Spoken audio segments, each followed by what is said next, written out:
la cumbre Escudo de las Américas, Estados Unidos y varios países latinoamericanos, entre ellos Honduras, acuerdan combatir a narcoterroristas. El presidente Nasri Adfura se reúne con el titular del BID y firma acuerdo para estudio de ferrocarril interoceánico. El nuevo zar antidrogas, Ramiro Muñoz, denuncia infiltración del narcotráfico en el Estado y señala a funcionarios como el mayor peligro porque son capaces de matar. 13 de 15 magistrados del Poder Judicial votan a favor de sobreseer el estado de excepción. En conversatorio realizado por la Misión de Observación Electoral de la Unión Europea, se concluye que las reformas electorales deben estar listas antes del mes de octubre. La consejera del CNE, Cosette López, insiste en que se aplique el juicio político. De no hacerlo es no defender la democracia en el país, advierte.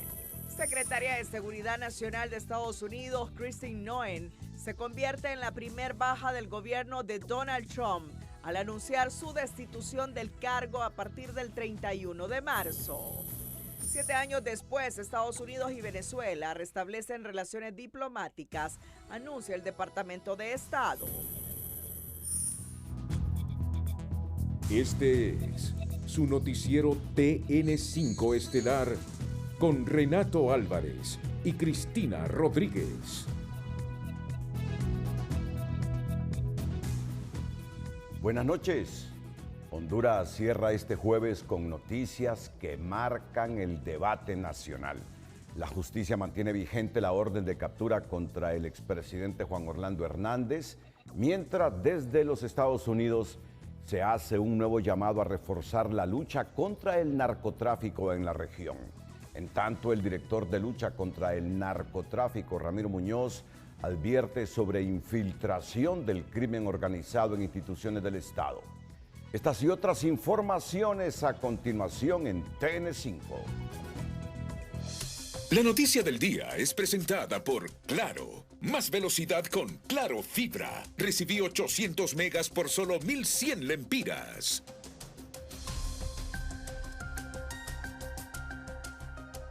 La orden de captura contra el expresidente Juan Orlando Hernández continúa vigente. Así lo resolvió un juez natural al declarar sin lugar el recurso presentado por la defensa del exmandatario que buscaba anular la medida judicial en su contra. Entre tanto, el exgobernante reaccionó asegurando que se trata de una persecución política y reiteró que regresará al país.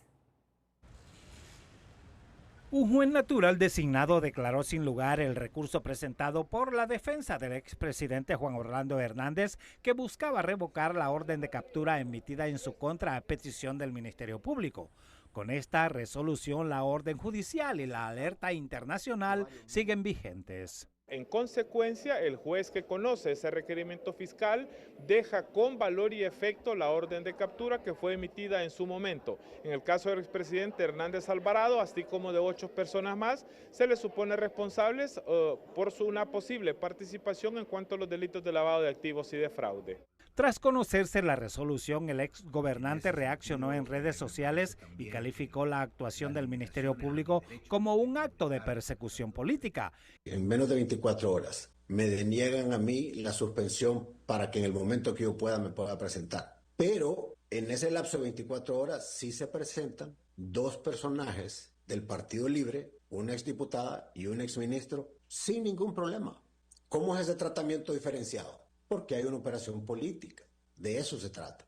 Pero vamos a presentar nosotros un amparo porque existe ya precedentes suficientes que si el Estado busca que se inicie un juicio para hacer justicia y una de las partes interesadas, como en mi caso, yo me quiero presentar, pues obviamente me voy a presentar y que no debería haber dificultad para que yo me presente. La defensa de Hernández pretendía suspender la orden de captura para facilitar su eventual retorno al país, tras haber sido beneficiado con un indulto en Estados Unidos. Sin embargo, el juez determinó que la revocatoria solicitada no es procedente mediante ese recurso legal.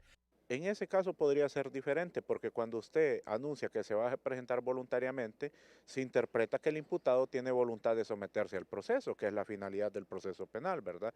Asegurar la presencia del imputado en el mismo, pero me imagino yo que a criterio de la defensa o del mismo imputado, en este caso el expresidente Juan Orlando, no existen todavía las condiciones para que se dé la presentación voluntaria. Entonces, habría que ver qué pasa a futuro, porque realmente estos casos admiten medidas cautelares distintas. Especialistas señalan que la presentación voluntaria ante la justicia abriría otro escenario procesal para Hernández y demostraría la intención de someterse al proceso, algo que el juez deberá valorar.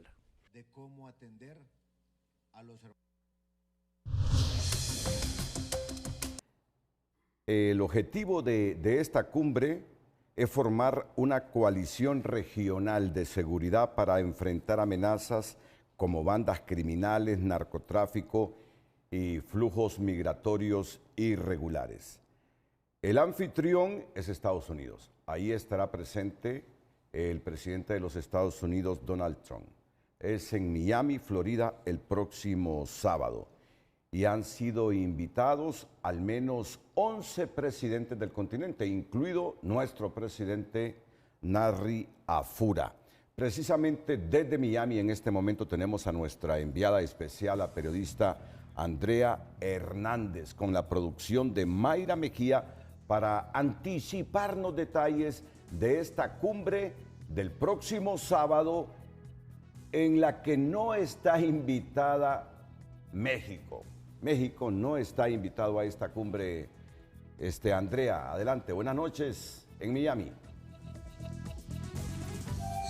Buenas noches, licenciado Renato, Cristina, gracias por estar aquí. Y bueno, dirigirles este mensaje sobre la cumbre del Escudo de las Américas. Son 11 países, bien lo menciona usted, que van a participar de esta reunión a nivel multilateral, que van a plantear algunas estrategias de cooperación, por supuesto, en el tema de seguridad, y una estrategia que han adelantado va a ser abordada en conjunto y que va a atacar directamente a este tipo de flagelos como el narcotráfico, los temas de seguridad directamente, y sobre todo para Honduras es tan importante al convertirse en este corredor logístico del narcotráfico en el hemisferio occidental, y contarles un poco también sobre quiénes han sido los que ya han confirmado su presencia en este evento Shield of the Americas, el escudo de las Américas, que ha sido nombrado así por el presidente Donald Trump, y que, dicho sea de paso, hoy se han dado cambios en la administración estadounidense, retirando a Kristi Noem de aquella misión con los migrantes. Si ustedes recordarán, en el pasado ella estaba asignada a bloquear las fronteras completamente para eliminar el acceso de los migrantes a este país del norte, y ahora se ubica como encargada del Escudo de las Américas. Esto también pues deja un mensaje de cómo la región va a abordar este tipo de problemáticas y que se va a hacer de frente. Así lo han adelantado desde la administración de los Estados Unidos en un mensaje incluso dirigido por el propio presidente Trump, y ahora entonces al cargo de Kristi Noem para esta cumbre de las Américas. Andrea, bueno, y esto ha generado debate, ¿sabes? La cumbre Escudo de las Américas ha generado un debate político en la región por dos razones principales: quiénes fueron invitados y quiénes quedaron fuera. Que conste que Honduras fue invitada a esta cumbre. Los países que no fueron invitados: México, Brasil, Colombia, Venezuela, Cuba y Nicaragua. En el caso de Venezuela, Cuba y Nicaragua, la exclusión se asocia a tensiones políticas con Estados Unidos y a cuestionamientos sobre democracia y seguridad regional. En cambio, la ausencia de México, Brasil y Colombia llama más la atención porque son actores clave en temas de narcotráfico, migración y seguridad continental. Pero es un asunto que solo sabe Trump, su gente cercana. El hecho es que ahí estará el presidente Narri Afura, que viajó ayer a Estados Unidos. No sé si estuvo en la conferencia de hoy en la que participó el secretario de Guerra de los Estados Unidos, Andrea. En ese tipo de pensamientos también. No te escuchamos, salió entrecortado. ¿Me repites, por favor, tu respuesta?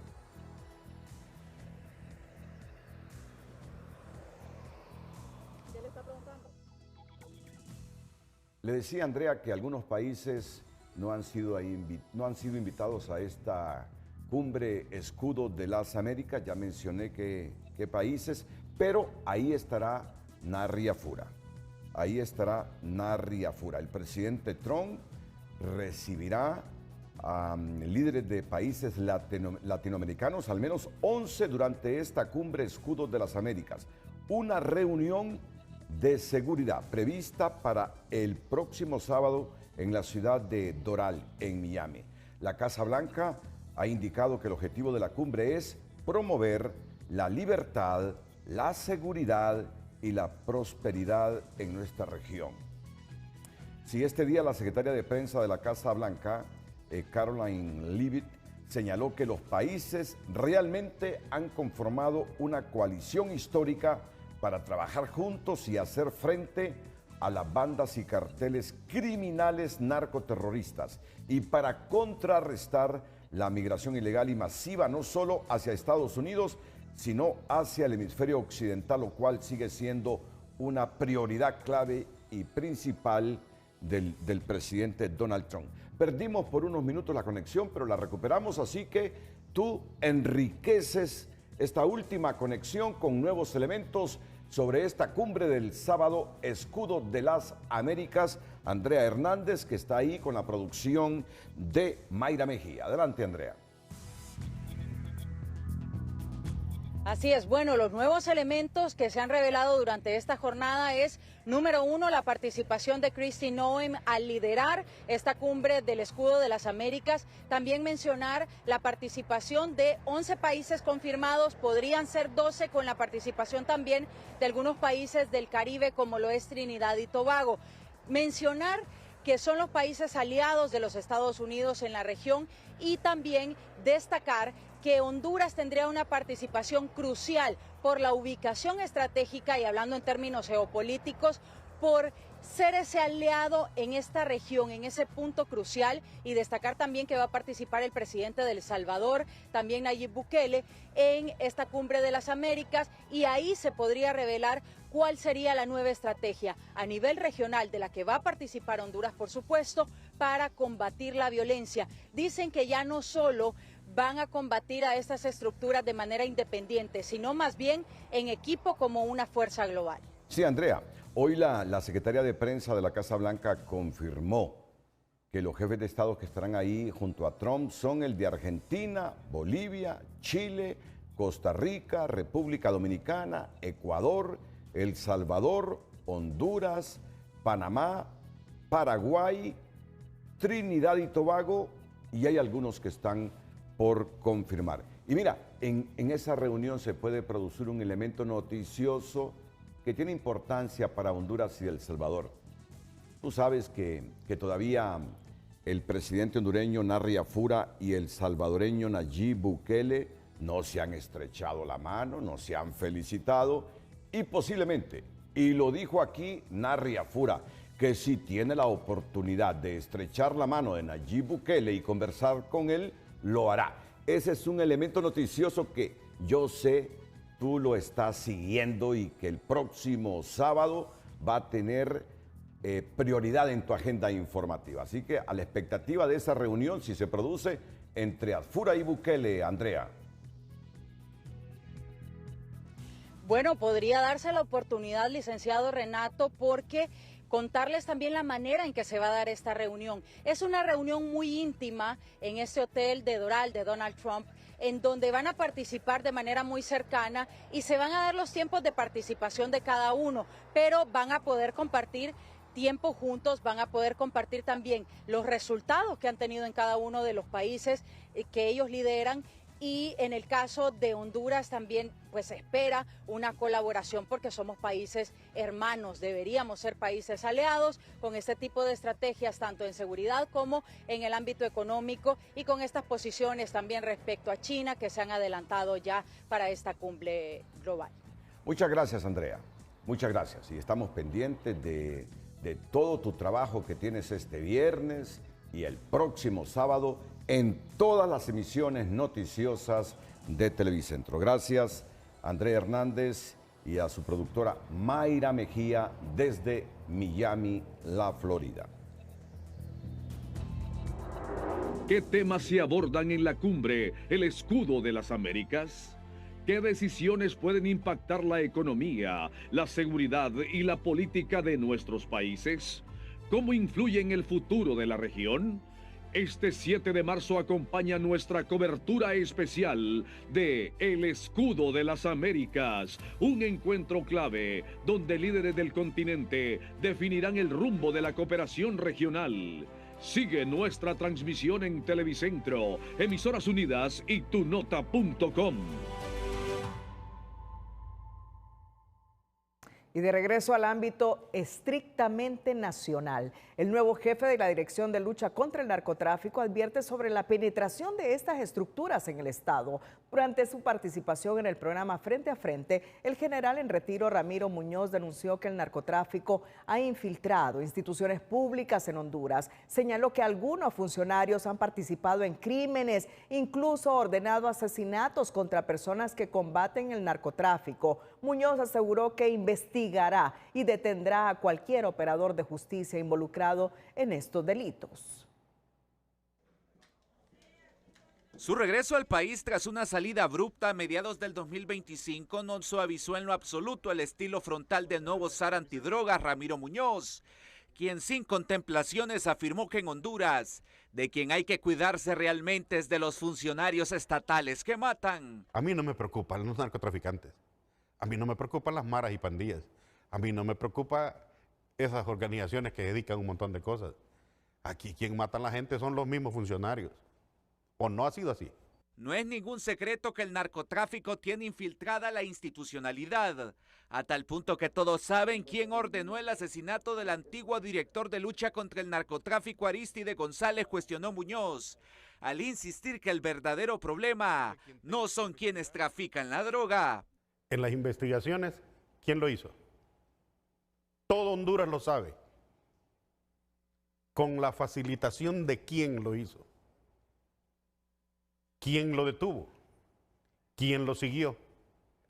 ¿Quién hizo lo que tenía que haber hecho? ¿O quién lo protegió? ¿O quiénes lo protegieron? No lo protegieron. Si lo hubieran protegido, no lo matan. A los delincuentes que lo mataron. Bajo su mando no tendrá contemplaciones con fiscales, jueces, militares, policías ni políticos aliados al crimen organizado, advirtió Muñoz, al recordar que la única condición que planteó al fiscal general para aceptar el cargo fue que no se le impongan restricciones ni camisas de fuerza. Yo acepto, solo que no me vaya a decir un día que no hay que proceder con este o con el otro, sea quien sea. Y me dijo, general, es la única condición, le digo, porque si no, yo voy a ser bien claro con esto. Y él me dijo, mire, proceda con quien tenga que proceder, investigue quien tenga que investigar y haga lo que la Constitución y la ley le manda. Muñoz tiene claro cuál es su misión, por lo cual demanda el apoyo total de la institucionalidad. De lo contrario, Honduras, en menos tiempo de lo esperado, estará de rodillas nuevamente ante el narcotráfico y el crimen organizado. Si esto no lo hacemos hoy, en 4 o 5 años este país nosotros lo tenemos perdido, producto del narcotráfico, con una población enferma. Mire, ojalá que solo sea la cocaína, esas drogas sintéticas que están saliendo van a enloquecer el pueblo hondureño. Y es que el dinero del narcotráfico ha logrado infiltrarse en distintos sectores clave, advirtió Muñoz, al señalar que estos capitales ilícitos no solo circulan en la clandestinidad, sino que también se invierten en la política, el sector inmobiliario y transporte. Porque el transporte no solo es el transporte terrestre, es todo el transporte. Por donde ingresa, por donde sale, cómo se transporta por el país, cómo se mueve de un mar a otro mar. ¿Cómo se mueve? No es con el transporte. Muñoz aseguró que serán los resultados los que hablen por su gestión, por lo que pidió tiempo y los recursos necesarios para enfrentar con firmeza este flagelo. Bueno, dijo en Frente a Frente hoy, pueden ver la repetición a las 10:30, 10:35 aquí por el Líder, por Canal 5, que quien lo llamó una noche antes para ofrecerle el cargo fue el fiscal general del Estado, Joel Zelaya. La designada presidencial María Antonieta Mejía afirmó este jueves que el nombramiento de Ramiro Muñoz al frente de la Dirección de Lucha contra el Narcotráfico no libra al fiscal general Joel Zelaya de enfrentar un juicio político por su actuación durante el proceso electoral. Eso no de ninguna manera elimina el juicio político para Joel Zelaya. A título personal lo he dicho, le aplica el juicio político, no sé por qué lo han dilatado en el Congreso Nacional. Los parlamentarios deben de hacer, mi llamado es para el presidente del Congreso Nacional que no dilate el juicio político. Muchos parlamentarios lo han pedido, yo me sumo a la petición. Creo que el pueblo hondureño vio con suma preocupación cuando la democracia fue atentada. La funcionaria reiteró que aunque reconoce la experiencia de Muñoz en materia de seguridad, considera que las decisiones tomadas desde el Ministerio Público de Honduras durante la crisis electoral deben ser investigadas y sancionadas. El fiscal general Joel Zelaya sostuvo este jueves una reunión con las máximas autoridades de la Secretaría de Seguridad de Honduras, encabezadas por el secretario Gerson Velázquez y el subsecretario Rommel Martínez, además del director de la Policía Nacional de Honduras, Rigoberto Oseguera Mas, con el objetivo de reforzar la coordinación interinstitucional en materia de seguridad y persecución penal. Durante el encuentro se abordaron estrategias para fortalecer el trabajo conjunto en investigaciones criminales, mejorar los mecanismos de intercambio de información y acciones operativas, así como intensificar los esfuerzos para combatir el crimen organizado, el narcotráfico y otras estructuras delictivas que operan en el país. En Honduras, el combate a la corrupción tiene rostro. Nos referimos a la directora ejecutiva del Consejo Nacional Anticorrupción, Gabriela Castellanos, una mujer marcada por el dolor y la desesperanza de miles de hondureños que abandonan el país por falta de oportunidades y por haber sido víctimas de la corrupción en sus distintas manifestaciones. Estas experiencias han impactado profundamente en la vida de la abogada Castellanos, quien asegura que su principal motivación para combatir la corrupción nace de comprender el sufrimiento de los demás. Por eso es el personaje 5 estrellas esta noche. Personaje 5 estrellas es presentado por Crow, servicios profesionales de consultoría y auditoría.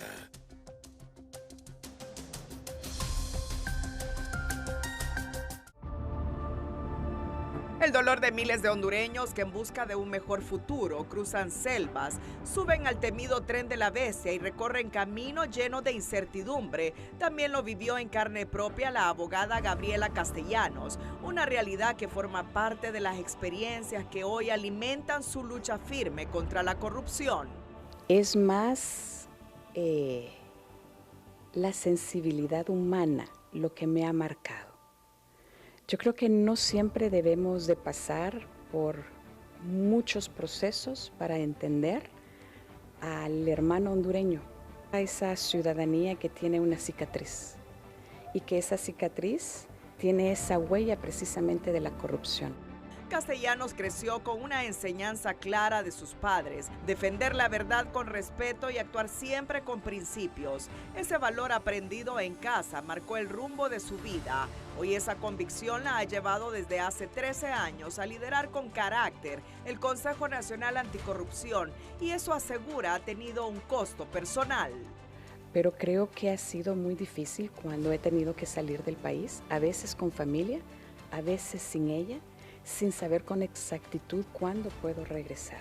Y cuando uno ama de manera profunda el país, eso nos marca de una manera fuerte. Pero sí quiero decir de que hay un gran aliento, y es cuando se acerca la mujer que recibe esa capacitación, pero con sus niños en brazo. O cuando el hombre se nos acerca, el que trabaja más de 8 horas y nos dice sí creemos en la organización y creemos en lo que ustedes están haciendo. Por su trabajo en la defensa de la transparencia, Gabriela Castellanos ha recibido diversos reconocimientos nacionales e internacionales, entre ellos el premio Campeona Anticorrupción 2021, otorgado por el Departamento de Estado de Estados Unidos. Más allá de su cargo, Gabriela Castellano se define como una mujer de coraje y de principios, una mujer que cree en Dios, que disfruta la música, la lectura y que ha aprendido a escuchar. Decir la verdad no es negociable, pero también eso tiene un alto costo. Por otro lado, creo yo que otro principio fundamental es la responsabilidad cívica, el darnos cuenta de un acto de corrupción y no decirlo es fortalecer la corrupción. Porque para ella la lucha contra la corrupción no es solo un trabajo, es una misión que continúa escribiendo con la esperanza de una Honduras más justa. Por ello, es nuestro personaje 5 estrellas. Bueno, así como vamos, este noticiero dura hoy hasta las 10:45, así que por favor, producción, que dé el aval nuestra productora general de noticias, Alejandra Andino, porque tenemos comunicaciones. Nos han pedido un espacio el oficial de información de la Corte Suprema de Justicia, el abogado Melvin Duarte, y además el magistrado de la Corte Suprema de Justicia, el abogado Luis Fernando Padilla, porque hoy la Corte Suprema ha sobreseído recurso contra el estado de excepción. Al final, pasadas las elecciones, termina el estado de excepción. Ya tendremos a don Melvin Duarte y al magistrado de la Corte, Luis Fernando Padilla. Pero antes, en Buenos Hábitos Financieros, destacamos la importancia de darle propósito claro al dinero. Cuando no existen metas definidas, los ingresos tienden a diluirse y se pierde el control de las finanzas personales. Buenos Hábitos Financieros es presentado por Banpaís. Esta vez, tú podrás vivirlo desde el estadio. Cada compra con tus tarjetas Visa Banpaís te acerca a la Copa Mundial de la FIFA 2026. Las metas financieras dan dirección. Primero, defina un objetivo específico. Eso le permite enfocar mejor sus esfuerzos. Segundo, establezca una fecha límite.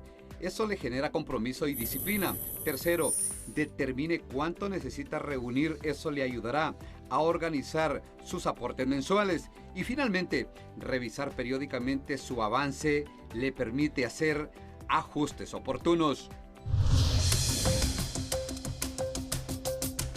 Por mayoría de votos, 13 a favor y 2 en contra, el Pleno de la Corte Suprema de Justicia sobreseyó este jueves 3 recursos de amparo interpuestos contra el estado de excepción parcial, abriendo la puerta, según expertos, para demandas de personas que presentaron denuncias ante organismos de derechos humanos contra funcionarios policiales que aprovecharon la vigencia de la llamada herramienta de seguridad para cometer detenciones ilegales, robos, asesinatos, entre otras acciones delictivas. Se sobreseen los recursos de amparo interpuestos por el presidente del Colegio de Abogados, Gustavo Solórzano, el comisionado nacional de los derechos humanos y un exalcalde de un municipio de Francisco Morazán. Unidamente, los magistrados Walter Miranda Sabio y el magistrado integrante Marvin Espinal votaron a favor de que se conociera el fondo de los recursos citados a fin de deducir las responsabilidades correspondientes. En su momento, la Sala Constitucional no alcanzó unanimidad en la admisión de los recursos citados, por lo que su presidente, Luis Fernando Padilla, remitió los expedientes a la Secretaría General, pero la presidenta del Poder Judicial, Rebeca Raquel, evitó convocar al Pleno, pero esta vez, al incorporar a 5 integrantes, pudo alcanzar los votos necesarios. 13 en total, que aprobaron sobreseer los recursos, un exceso que provocará demandas contra el Estado de Honduras en la Comisión Interamericana de Derechos Humanos y otros organismos internacionales. Bueno, sobre esta temática reacciona, nos ha pedido un espacio el director de Comunicación Institucional de la Corte Suprema de Justicia, el abogado Melvin Duarte. Melvin, buenas noches. Muy buenas noches, Renato, y gracias por el espacio. En principio, para de manera resumida decirle lo que ocurrió en el Pleno, ya que estaban circulando alguna información que no era del todo correcta en otros medios de comunicación. Por supuesto, en el Pleno de este día se unieron estos 3 recursos que ya ustedes mencionaban. Se tomó una postura por parte de 13 magistrados en sobreseer el expediente, la causa basado en el artículo 46 de la Ley sobre Justicia Constitucional, específicamente donde se habla de la inadmisibilidad de los recursos de amparo. El numeral 6 expresamente establece que una de las causas es cuando ya han cesado las situaciones que dan efecto pues al acto reclamado, cuando han cesado los efectos del acto reclamado. En base a eso pues se toma esa decisión. 2 de los magistrados no estuvieron de acuerdo con esta posición, sino que se conociera en el fondo. Pero de los 13, y aquí lo más importante, Renato, es que de la postura de los 13 magistrados se estableció que se debería sobreseer 7 de ellos de forma mayoritaria establecen que es necesario un voto concurrente, es decir, que al emitir un voto concurrente lo que implica es realizar un voto razonado, establecer los razonamientos sobre las violaciones a derechos humanos que se produjeron y la forma de vulneración que restringió las garantías constitucionales. Aunque la postura de 13 haya sido sobreseer, los 7 piden el voto concurrente que les permite elaborar un marco explicativo, porque no se compartió en esa discusión que solamente se cierre y se asuma que quede un aire o un efecto de impunidad de muchos actos violatorios que se ejecutaron durante la vigencia del estado de excepción. En ese sentido, entonces, salió la postura mayoritaria y queda el compromiso de estos 7 magistrados de en los próximos días elaborar y hacer este marco explicativo del voto concurrente, que va a ser entregado y se va a acompañar pues al expediente para que quede para la historia, ¿verdad?, también este tipo de situaciones que fueron en algún momento violatorias a derechos humanos amparados en el estado de excepción, y esa ha sido la posición de 7 de los 13 magistrados que se pronunciaron por sobreseer la causa en base a lo que establece la Ley sobre Justicia Constitucional, porque se asumió que ya no era posible pronunciarse en el fondo, puesto que al ser derogado el decreto o la ley, pues habían cesado los efectos del acto reclamado. Una controversia técnica jurídica, una controversia estrictamente técnica jurídica, porque ayer la misión de observadores de la Unión Europea describió que era increíble que Honduras fuese a elecciones generales con estado de excepción. Muchas gracias, abogado Melvin Duarte. Buenas noches, muchas gracias a ustedes.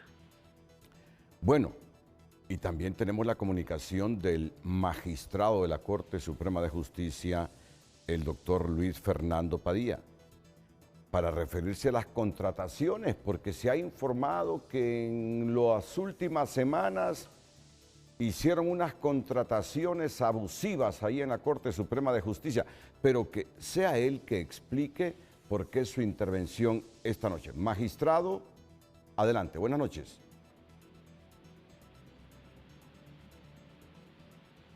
Magistrado Luis Fernando Padilla. Sí, escucho.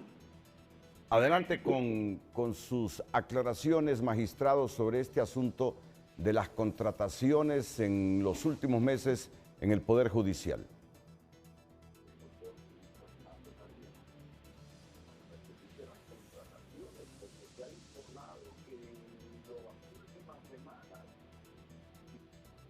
Bueno, hay un retraso ahí, hay un retraso. Por favor, producción,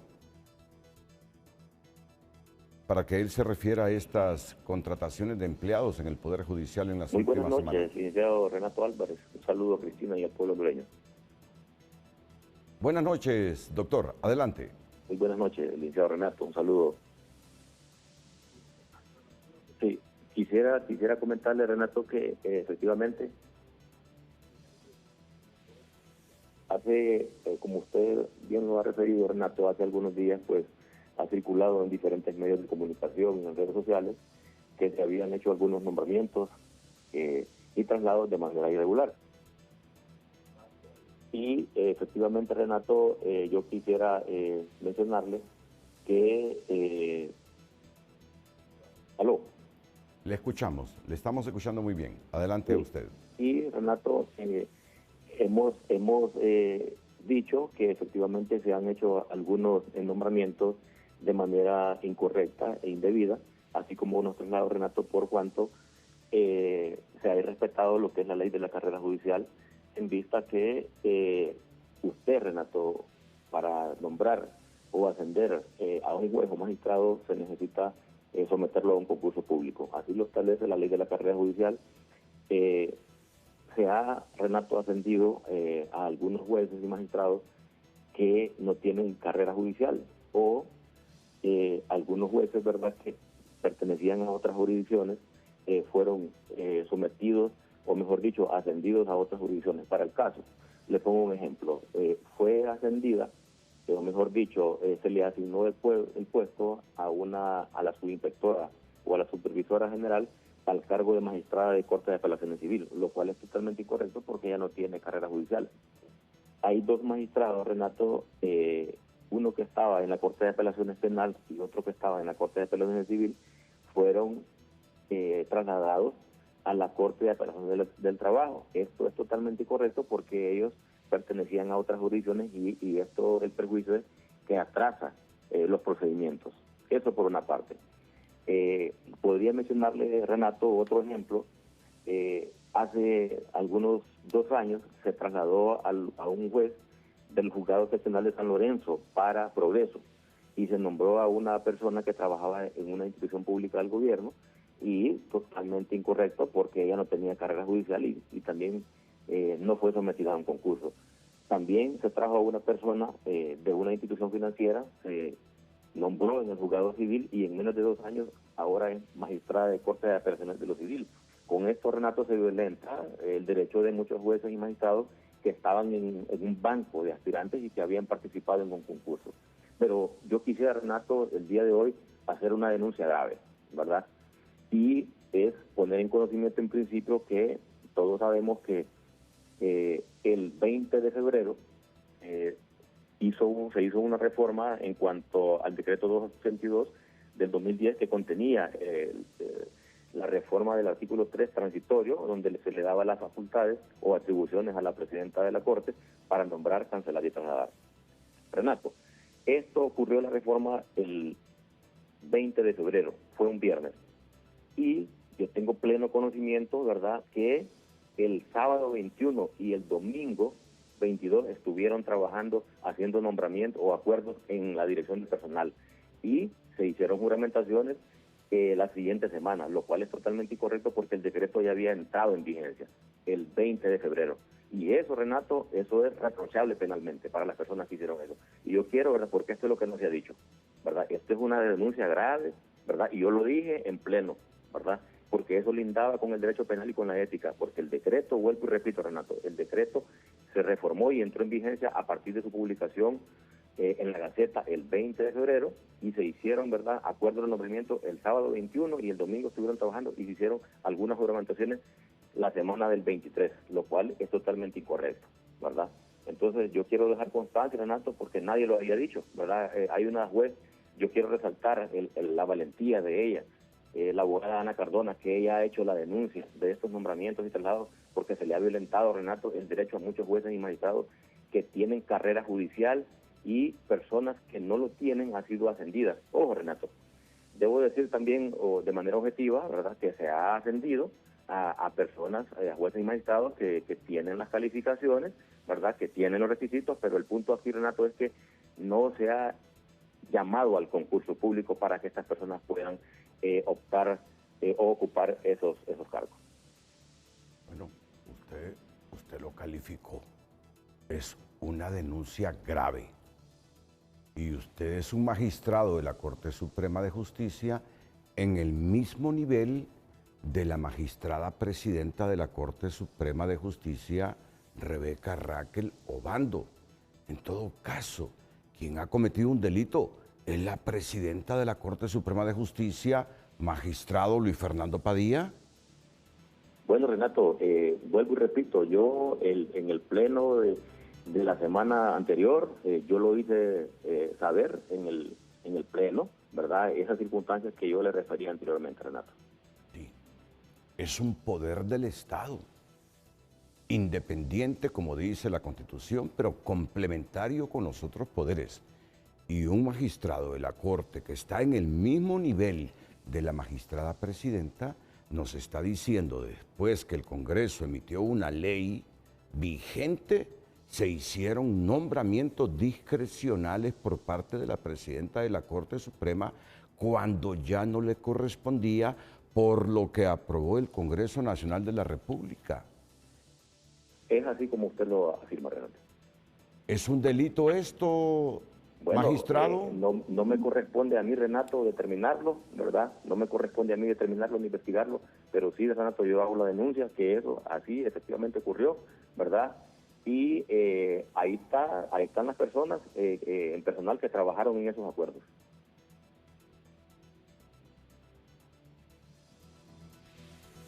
A él no le corresponde, dice el magistrado Luis Fernando Padilla, calificar si hay o no delito. Pero aún los hondureños que nos ven, que nos escuchan, sin ser abogados, sin ser expertos jurídicos, podrían asociar que hubo un delito. Podrían asociar que hubo un delito. Y como el país es impredecible, mucho se ha hablado de juicios políticos para varios exfuncionarios y funcionarios actuales del Estado de Honduras. Abogado, sé que usted no se va a comprometer, ya me lo dijo, en determinar si hay una figura penal en el asunto.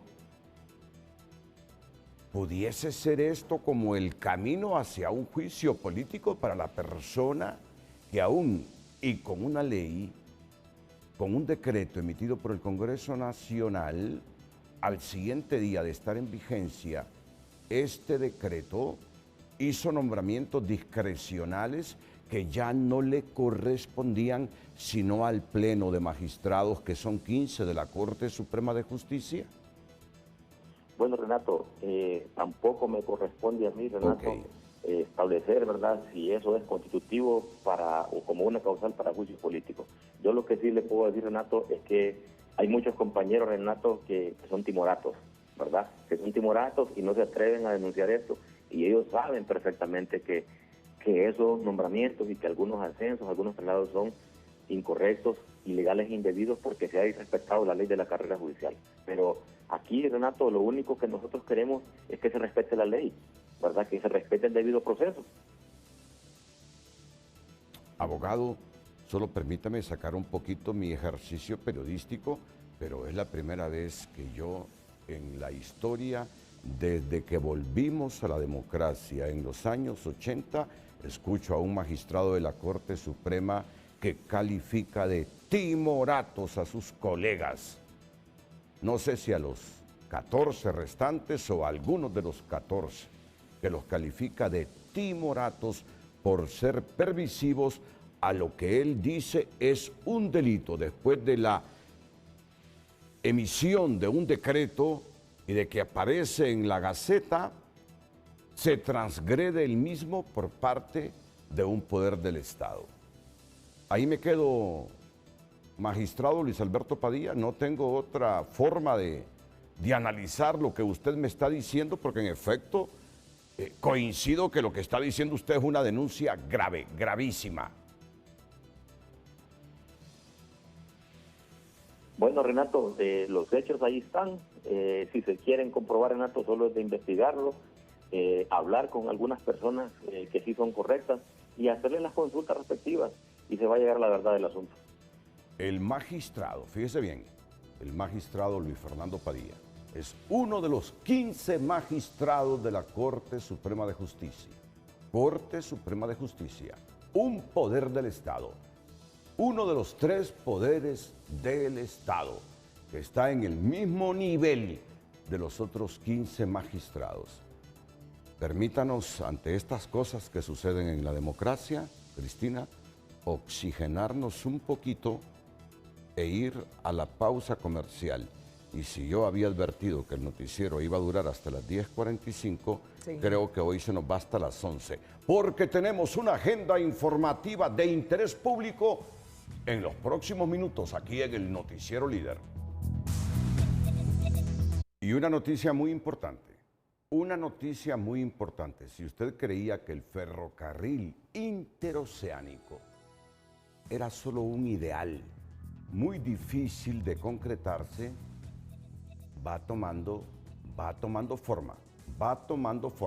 Mire usted lo que ha sucedido hoy en los Estados Unidos. Estoy hablando del ferrocarril interoceánico en Honduras.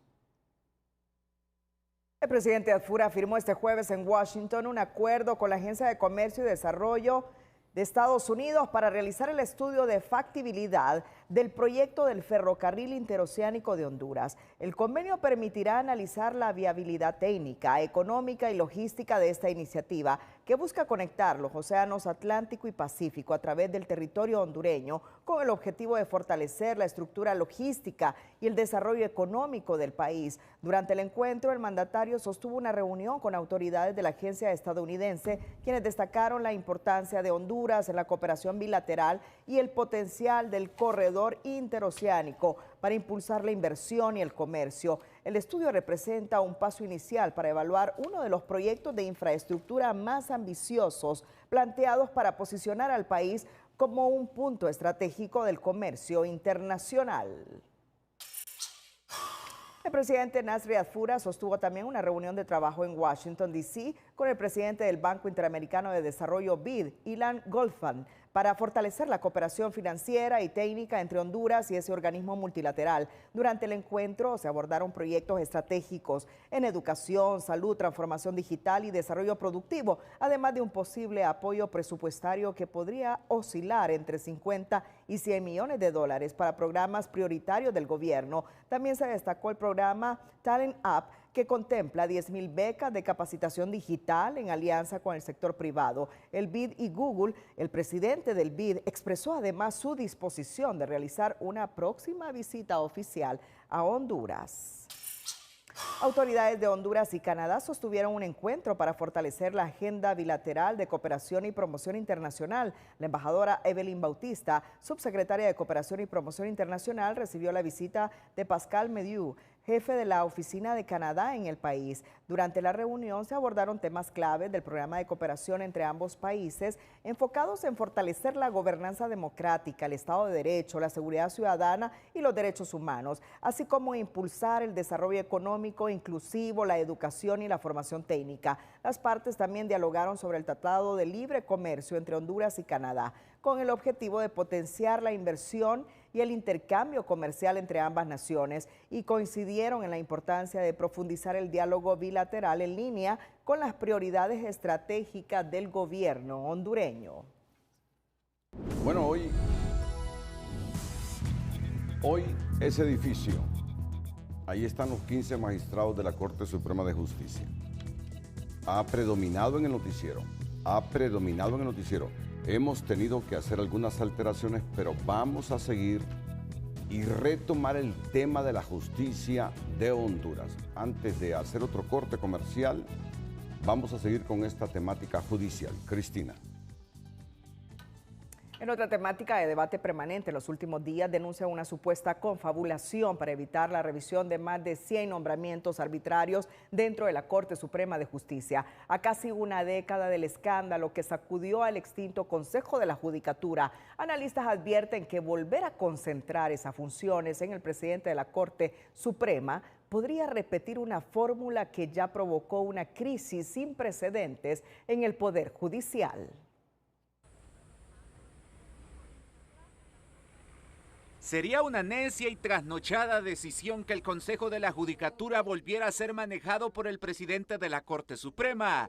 Cuestiona este analista, para quien los errores que llevaron al expresidente Jorge Rivera Avilés tras las rejas no pueden repetirse 10 años después. Tropezar 2 veces con la misma piedra sería pues poco racional, ¿no? Porque ya en el reciente pasado el principal obstáculo que tuvo el Consejo de la Judicatura fue esa duplicidad de funciones del presidente de la Corte. Y es que 3 propuestas de ley sobre el Consejo de la Judicatura y la carrera judicial han llegado al Pleno de Magistrados de la diosa Temis, todas a favor de mantener la influencia administrativa del presidente de la Corte Suprema. Una de ellas es la impulsada por la Asociación de Jueces por la Democracia, quienes argumentan que en naciones como España e Italia existe esa duplicidad de funciones. Obviamente este es un órgano colegiado, ¿no? Y a veces la participación del presidente no implica que él es el que va a rectorar y el que va a tomar las decisiones. Pero lo mejor siempre será apostar por un modelo más independiente en la gestión del sistema judicial, insiste Sandoval, quien cuestiona que la pretensión de Rebeca Raquel sea conservar esa discrecionalidad. Al final será el próximo lunes cuando la comisión especial se reúna para evaluar los proyectos, con el objetivo de unificar lo mejor de cada uno, informa el magistrado Díaz, quien indica que la intención es remitir el borrador final antes que vence el plazo de 60 días otorgado por el Congreso. Una vez remitido al legislativo, ya le corresponde al legislativo decidir esa situación. Lo importante es que la ley del Consejo de la Judicatura separe la función administrativa de la función jurisdiccional. En medio del debate, lo único claro es que la decisión final no estará en manos de los magistrados, sino del Congreso Nacional, que definirá la estructura y el futuro del Consejo de la Judicatura. La presidenta de la Asociación de Jueces y Magistrados, Ana Cardona, denunció este jueves una supuesta confabulación para evitar la revisión de más de 100 nombramientos realizados por la presidenta de la Corte, Rebeca Raquel, previo a ser despojada de sus facultades administrativas por el Congreso. Según lo que se nos ha dicho, es que no se van a anular porque también podría haber un conflicto de intereses, porque quizás hay magistrados que resultaron beneficiados con familiares o con amistades que fueron nombradas por parte de la presidenta del Poder Judicial, y lo que aducen es que ella tenía sus facultades para nombrarlo. Según confirmó el magistrado Mario Díaz, el informe de la comisión que revisará esos nombramientos hechos en febrero no será vinculante. No es vinculante en el sentido de que la comisión vuelve al pleno, es decir, la autorización que tiene la comisión únicamente es para tratar el tema de crear un mecanismo para ver el tema de los nombramientos, traslados y eso. No decide la comisión, todo eso va al pleno de nuevo para que sea el pleno el que resuelva de manera definitiva. De acuerdo a distintos sectores, muchos de esos nombramientos no cumplieron los requisitos. No lo puedo calificar de otra manera. Es un terremoto el Poder Judicial de Honduras en este momento, de tal manera que nos ha alterado la agenda informativa esta noche en Telenoticias. Isbela Bustillo es magistrada de la Corte Suprema de Justicia y hace unos minutos ha escrito lo siguiente en su cuenta de X. Destaco y acompaño la preocupación expresada por la OACNUD en su informe sobre la situación de los derechos humanos en Honduras, en el que se cuestiona la falta de ratificación por parte del Congreso de al menos 8 decretos relacionados con el estado de excepción, medida que además no ha mostrado resultados que la justifiquen. El Poder Judicial y los organismos de control debemos velar permanentemente porque no se restrinjan derechos y se respete la Constitución. Por esa razón, emití mi voto favorable a la admisión de los amparos frente a prácticas fuera del marco constitucional por parte del anterior Poder Ejecutivo. Insisto, es un terremoto, uno de los 3 poderes del Estado de Honduras, el Poder Judicial. Este es el mensaje escrito hace unos minutos, 6 minutos, por la magistrada Isbela Bustillo. El Tribunal Superior de Cuentas desplegó este jueves las primeras comisiones de auditores municipales, quienes visitarán los 298 municipios del país con el objetivo de recopilar información relevante sobre la situación administrativa, financiera, operativa y tecnológica de las municipalidades. Mediante la iniciativa denominada Fortalecimiento y Control Municipal, el órgano Contralor podrá identificar riesgos, oportunidades de mejora en la gestión pública municipal, promover la transparencia, optimizar el uso de recursos y consolidar mecanismos de control interno. Y hoy, de nuevo, la misión de observadores internacionales de la Unión Europea, MOE, nos ha reiterado que las reformas electorales en Honduras son impostergables. La misión de observación en el informe sobre el proceso electoral del 30 de noviembre. Entre las conclusiones se señala que las reformas electorales deben aprobarse antes del mes de octubre. La Unión Europea dará seguimiento semestral al proceso. Este conversatorio promovido por la misión de observación electoral de la Unión Europea con la participación de diversos actores de la sociedad hondureña marca el inicio del proceso de socialización para implementar las 24 recomendaciones de la misión, con énfasis en 7 de ellas. Bueno, lo que queremos es iniciar el proceso del diálogo. Eso para nosotros es lo más importante. Pues la misión ya, el domingo ya nos vamos, la misión está concluida y completado todo el mandato, pero las recomendaciones se quedan ahí. Y el proceso, ya estamos iniciando un nuevo ciclo electoral. La consejera presidente del CNE, Ana Paola Hall, saludó la iniciativa de la misión de observación electoral de la Unión Europea y sus recomendaciones que abarcan aspectos electorales de comunicación y violencia. Asimismo, pidió que antes de aprobar reformas, el Congreso Nacional esclarezca la verdad del proceso electoral del 2025. Valoramos y acogemos las recomendaciones de la misión de observación de la Unión Europea como una valiosa hoja de ruta para fortalecer nuestros procesos. Les recordamos que el futuro de nuestra democracia no se construye desde la polarización, desde el antagonismo, sino desde el entendimiento. Cabe recordar que entre las recomendaciones de la misión electoral de la OEA se plantea que el Congreso Nacional emprenda una reforma al marco legal electoral con suficiente anticipación a las próximas elecciones, además de fortalecer el respeto a la voluntad de los votantes, entre otras. Vamos a recibir todas las propuestas, luego van a ser discutidas y yo espero que en octubre sean aprobadas. Al final, los participantes calificaron el primer encuentro como productivo y destacaron la importancia de continuar el diálogo para avanzar en la implementación de las recomendaciones. Lo más importante de este evento es una sola conclusión: las reformas electorales urgen, deben de ser ya, y los diferentes interlocutores quieren que sean antes de octubre. El proceso de socialización continuará con nuevos espacios de discusión entre autoridades,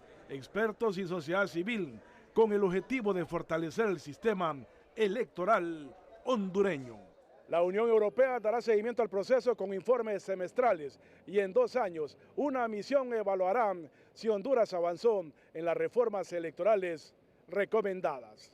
Mariolanda, Telenoticias. La consejera del CNE, Cosette López, afirmó que no aplicar juicios políticos contra quienes habrían interferido en el proceso electoral pone en riesgo la democracia del país e incluso podría provocar una guerra civil en futuras elecciones. Según explicó, existen méritos para iniciar acciones contra personas que a su criterio habrían fabricado pruebas, señalado a ciudadanos sin sustento e impulsado procesos al margen de la ley durante la crisis electoral. Creo que hay méritos para que ciertas personas reciban un juicio político. Yo creo que fabricar pruebas en contra de alguien, sindicar o iniciar procesos al margen de la ley es una cuestión grave. Y pues yo estuve en esta ocasión, mañana puede ser uno de ustedes, cualquier ciudadano, cualquier persona. Es un ataque a Honduras. No hacer un juicio político es no defender a Honduras y su democracia. Lo que quiero decir esto es que pasamos las elecciones, pero todavía la democracia de Honduras tiene muchas amenazas. La funcionaria también lanzó fuertes críticas contra el Ministerio Público del país al asegurar que la institución estaba sentada viendo TikTok en lugar de estar trabajando, señalando que durante el conflicto electoral incluso se negaron a recibir denuncias. Con un Ministerio Público que estaba ahí sentado viendo TikTok en lugar de estar trabajando, que se negó a recibir denuncias y que se convirtió en un elemento fundamental para que pudiera detenerse y secuestrarse el proceso en esa etapa tan importante. Exigir que se hagan recuentos frente a los micrófonos y detenerlos cada vez que se decretaban es el sumum de la hipocresía y del cinismo social. En ese contexto, López dijo sentirse honrada por el reconocimiento que el Congreso Nacional de Honduras planea otorgarles, aunque reconoció que existe un sector que está en contra. Asimismo, reveló que recibió una oferta del Ejecutivo para trabajar en el gobierno. Sin embargo, aseguró que todavía no tiene una respuesta sobre esa propuesta. En momentos que suena con mayor insistencia el juicio político contra el fiscal general y el consejero Marlon Ochoa, Un sector de la bancada del Partido Libertad y Refundación y otra parte de la dirigencia de este instituto político advierten que revolverán el agua en la Cámara Legislativa y también en las calles si el bipartidismo concreta esa amenaza. Una respuesta contundente de Libertad y Refundación. Hemos dicho vamos a ir a una insurrección legislativa si se intenta dejar a Libertad y Refundación fuera de los organismos electorales. Y por supuesto en el caso del fiscal, obviamente contará con el voto en contra de los 35 diputados de Libre. De momento, el juicio político circula en los medios de comunicación y en algunos círculos políticos del país como un rumor que, según los expertos, está cerca de la realidad, incluso superando a promesas de campaña del actual gobierno. Esta es la dinámica del periodismo, de los periodistas y de los noticieros. Hoy hemos alterado el guión producto de toda la dinámica, de las reacciones que se producen, así que de la salud vamos a pasar de inmediato a otra temática. Advierten déficit de 66 megavatios de energía para el verano. El secretario de Energía advirtió que proyecta un déficit de hasta 66 megavatios de energía que durante el verano, por lo que están buscando reactivar plantas de generación que se encuentran paralizadas con el objetivo de evitar posibles racionamientos. En el verano, ya un problema interno de 66 megavatios de déficit. Para eso sí, vamos a necesitar pues movilizar plantas que están ociosas en el país y además probablemente planteemos una campaña para que la población sea consciente de no desperdiciar la energía eléctrica para bajar el consumo petrolero que tiene la Empresa Nacional de Energía Eléctrica. De no concretarse estas medidas a tiempo, el país podría enfrentar presiones en el sistema eléctrico por la alta demanda que se registra durante la temporada seca. Y el experto en temas de energía, Kevin Rodríguez, sugiere al presente gobierno y las autoridades interinas de la NE proceder sin demora a derogar la ley que da vida al Programa Nacional de Pérdidas de Energía. Caso contrario, advierte, esta enfermedad termina por regarse y provocar una especie de metástasis en todo el sistema energético. El Programa Nacional de Reducción de Pérdidas, pero para eliminarlo hay que derogar la ley que se aprobó en el 2022, decreto 46-2022, que es una ley sumamente nefasta, no solo en el tema de este programa que fue para estar enchambando activistas, sino porque esa ley contempla que el gobierno puede expropiar plantas privadas. De hecho, utilizó esa ley para expropiar una planta en la isla de Guanaja. En los últimos días, el programa de reducción de pérdidas de la NE entró en una agria discusión, pues en casi 4 años no se redujo ni un solo punto de dichas pérdidas, pero sí se contrató casi 3.000 empleados y se diluyeron unos 21.000 millones de lempiras sin resultados. Los combustibles, atentos a esta temática. Los combustibles registrarán un fuerte incremento debido a las alzas en el precio internacional del petróleo, impulsadas por el conflicto bélico en Medio Oriente, advierten empresarios del sector. Mientras tanto, autoridades gubernamentales aseguran que buscan medidas para mitigar el impacto en el bolsillo de los consumidores. Está compleja la cosa, señores. Las alzas a los combustibles podrían superar los 3 y hasta los 5 lempiras por galón, derivado del encarecimiento del petróleo en los mercados internacionales en los últimos días, según estimaciones del sector. El incremento es bastante fuerte, el golpe es bastante fuerte. Cada $10 que aumente el petróleo son 6-7 lempiras en el refinado. El anuncio ya comienza a generar preocupación entre los consumidores que sienten el impacto en su bolsillo. No tenemos un respaldo pues del Estado, solo le suben y nosotros somos los que tenemos que estar pagando eso. Ante esta situación, gobierno y empresarios en una reunión de emergencia acordaron conformar una mesa técnica para analizar medidas que permitan mitigar el impacto en la economía nacional. Etcétera. Entonces, ¿qué es lo que estamos haciendo? Analizando todas las posibilidades de ver cómo disminuimos ese impacto que pueda tener esta crisis, pero dejando muy claro que no es algo que esté en las manos de nosotros ni como gobierno ni como país. Desde el gobierno anunciaron que se mantendrá el subsidio que cubre parte del incremento en la gasolina regular y el diésel y analizan ampliar medidas si la crisis se prolonga. Todavía no tenemos la autorización, pero en general la Secretaría siempre ha subsidiado los combustibles y aquí sería subsidiar parte de si aparece un aumento en los precios. En algún momento, si esto llega a impactar tan fuertemente, pues debemos de tomar ese tipo de acciones. Existen otras alternativas también, pero esas son las que se han planteado, las más populares, el hoy no circula, el tema de las instituciones públicas, los cambios de horarios. Por su parte, economistas recomiendan que los subsidios sean aplicados de forma focalizada, priorizando a los sectores productivos y a la población más vulnerable. Anuncian que las alzas se mantendrán por varias semanas y no tardarán en trasladarse al costo del transporte, la energía y los alimentos, presionando más el bolsillo de los hondureños. Sara Carranza, Telenoticias. El titular de la Secretaría de Transporte, Cid Aníbal Erler, aseguró esta tarde en San Pedro Sula que fue oportuno la disposición de cambiar el órgano ejecutor de la construcción de la represa El Tablón. Sin embargo, manifestó que lo más importante es iniciar el proyecto sin importar quién lo dirija. No importa quién lo maneje, pero ya llevamos 40 años esperándolo. Queremos construirlo. Y la instrucción del señor presidente es bien sencilla. Avancen con los estudios, avancen con el plan de reasentamiento, avancen con la socialización y empiecen a construirla. En este momento tenemos una meta, que es el 1 de noviembre estar empezando a construir esa represa. El secretario Erler aseguró que ya se está trabajando en los nuevos estudios, ya que el gobierno de Nasri Adfura ha puesto como prioridad el proyecto que tiene doble objetivo, la protección del Valle de Sula y la generación de energía. La mayor parte del café hondureño se comercializó a un precio promedio cercano a $250 por quintal en la temporada alta de diciembre a febrero, informó el Instituto Hondureño del Café, indicando que el grano no logró venderse a los $400 que alcanzó en noviembre, ya que en ese momento la cosecha aún no había salido al mercado. Hay un promedio a nivel de $253 que se estaba vendiendo, ¿verdad? Pero se fluctúa $280, $290. Ya ahorita sabemos que ya la mayor parte del café ya no la tienen los productores, sino que está en manos de exportadores de café.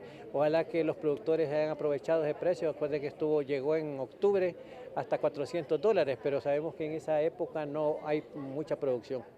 A pesar de no haber alcanzado los precios máximos del mercado internacional, el sector cafetalero espera que los valores actuales permitan mantener ingresos favorables para los productores y fortalecer una de las principales fuentes de divisas para la economía hondureña. El sector privado informó que han analizado la propuesta de ajuste salarial presentada la semana anterior por los trabajadores y tienen alguna discrepancia sobre la situación del mercado laboral y la productividad, pero se reunirán este viernes para avanzar en la negociación.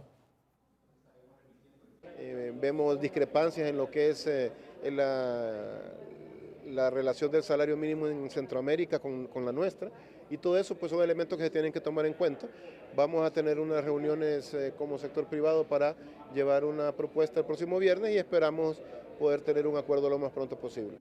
Tanto trabajadores como empresarios han indicado que hay voluntad para negociar, pero tomando en cuenta la situación económica del sector obrero como de las empresas. La Comisión de Dictamen de Ley de Empleo Parcial acelera el paso para tener a la brevedad una propuesta final, aunque no descarta aprobar una versión temporal antes de Semana Santa para atender la demanda laboral de la temporada. La iniciativa ya genera reacciones encontradas entre empresarios y dirigentes obreros. Si la socialización de la nueva ley de empleo a tiempo parcial no está completa antes de la Semana Santa, la Comisión de Dictamen no descarta trabajar una versión similar pero temporal para cubrir la demanda laboral, sobre todo en la prestación de servicios en esa temporada alta. Pues mire, nos ha recomendado la Junta Directiva, el secretario Ledesma y otros vicepresidentes que pensemos en una ley transitoria, una ley de 2 meses. Por muy temporal que sea el instrumento jurídico que se apruebe para la Semana Mayor, dentro y fuera del legislativo sugieren no dejar en desventaja y sin protección social al trabajador. Que blinde los beneficios o las garantías laborales de la fuerza trabajadora de Honduras. ¿Aún en Semana Santa? Aún en Semana Santa. Cualquier instrumento legal que se apruebe sea también analizado de forma técnica, aunque sea únicamente de forma transitoria o momentánea. La dirigencia obrera aclara que si no acompaña la socialización del dictamen del empleo a tiempo parcial, no lo hará con esa versión temporal que igual trastoca, dicen, el derecho universal salarial del trabajador. No estamos ni contra la empresa, y tampoco que se genere empleo, como dije. Lo que queremos es que no se lesione un derecho adquirido. El salario no puede ser reducido. Los promotores de la nueva versión del empleo por hora ya decidieron aprobarla con o sin la opinión de la dirigencia obrera y no descartan tener listo y en vigencia este instrumento jurídico antes de la Semana Mayor. Sé que la Comisión de Dictamen está acelerando el paso, hay un compromiso de parte del presidente Zambrano en temas de empleo, en temas de inversión y obviamente pues estamos pendientes para que si el dictamen viene podamos oportunamente sacarlo antes de la Semana Santa. A partir de la próxima semana apuran el paso en el Congreso Nacional para cerrar el ciclo de concertación de la ley, aprovechar el consenso y la armonía en la Cámara para discutir y aprobar sin demora los 17 artículos del dictamen. La consigna de la comisión dictaminadora de esta ley es terminar todo el proceso de socialización y someterla a discusión y aprobación, de ser posible, 15 días antes de la Semana Mayor. Ulises Aguirre, Telenoticias. Representantes del sector agroalimentario instaron al Congreso Nacional a aprobar la ley especial que se encuentra en discusión con el objetivo de readecuar las deudas del sector, garantizar la comercialización e impulsar la producción agrícola. La situación es asfixiante para nuestros productores a nivel nacional. Tiene que haber una readecuación, no estamos pidiendo condonación. Tiene que trabajar de mucho también en lo que es la central de riesgo, porque si hay algún producto financiero que va a beneficiar a los productores, pero si el productor está en la central de riesgo, definitivamente no va a poder accesar. Lo que demandamos los productores es capital fresco para poder reactivarnos. Según Durán, el agro es uno de los pilares de la seguridad alimentaria del país, pero también uno de los sectores más golpeados por el alto costo de los insumos, el impacto del cambio climático y las dificultades de financiamiento. Bueno, nos queda tiempo todavía aquí en el Noticiero Líder para venir con el estado del tiempo y los deportes TVC. Yo he comprobado hoy que si usted no se queda hasta el final con TN5, amanece un poquito cojeando con la información. Atentos, volvemos. Las condiciones del tiempo para esta próxima jornada con nuestro experto César Quintanilla. El estado del tiempo es presentado por Sudagrip. Al primer síntoma de la gripe, toma Sudagrip.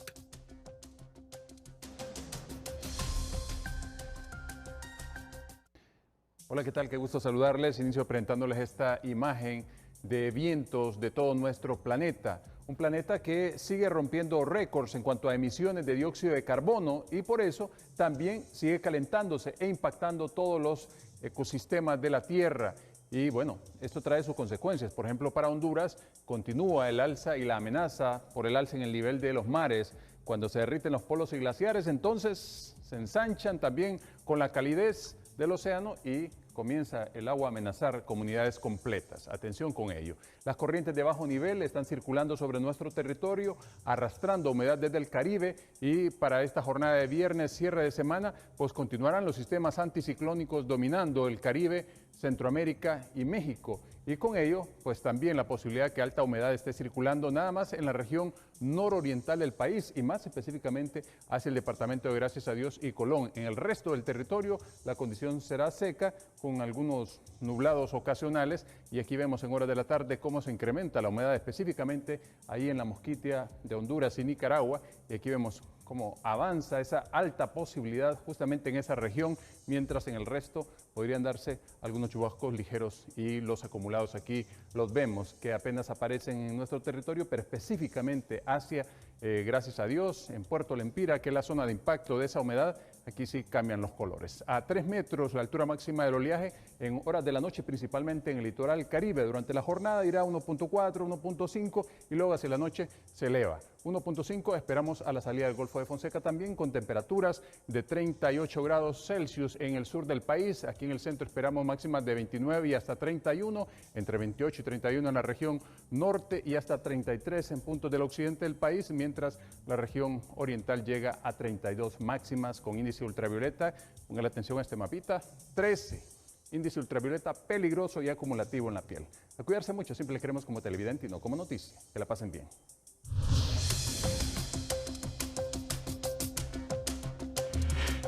Cerramos la emisión estelar. Gracias a todos por su fiel sintonía. Mientras tanto, tu servidor, tu amigo, tu compañero, tu copresentador va a prepararse porque este viernes, en Frente a Frente, la seguridad social en Honduras.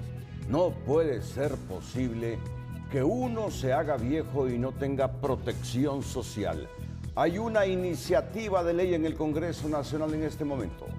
Se pueden presentar otras iniciativas. Lo que necesitamos es que el Congreso Nacional de Honduras prepare una ley macro de seguridad social donde tú, cuando ya no trabajes, tengas la certeza, tengas la certidumbre que tendrás un salario, una pensión, no salario, una pensión digna para pasar en tu casa con tus hijos, con tu esposo, con tu familia. Ese es el ideal de todos. Ese es el tema de este viernes.